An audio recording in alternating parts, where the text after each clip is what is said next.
fazer uma caçada no campo do Saminá. Com rancho beirada estrada pra aliviar o meu cansaço, parei pra beber uma água, conheci o velho taço.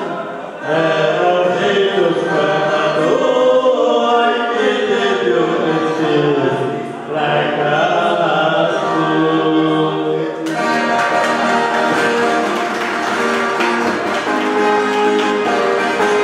Seu moço, vocês estão vendo essa viola empoeirada? Faz 10 anos que esse pinho tá no canto pendurado. 10 anos atrás dessa viola sempre foi a minha chata. Eu com o meu companheiro, nós dois não tinha parada. Toda semana cantava, levando a vida folgada.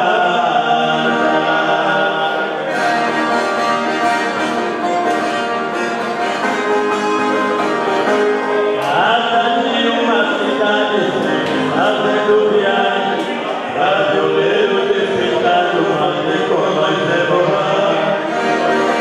Em moda de desafio, nós tinha grande bagagem, desafiava dia e noite, não levava desvantagem.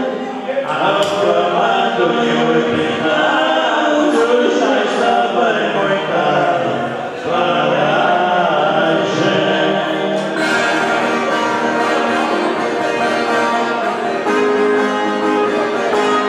Fizemos a última viagem pro lado do Itararé.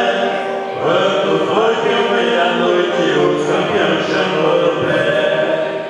Cantei pro resto da noite sem esconder da pé. O povo fingia alegre, passando, cantando pé. Quando foi de madrugada, pra nós trouxeram café.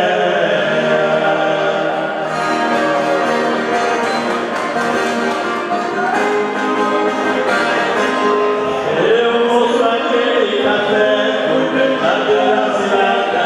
A parte que nos trouxeram tava toda envenenada. Olha, não toma café, que ele fez essa coscada.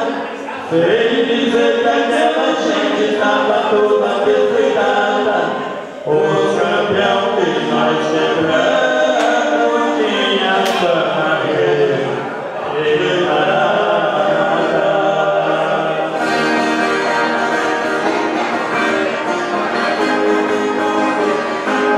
Outro dia faleceu meu parceiro de estimação. Eu adorei ali agora.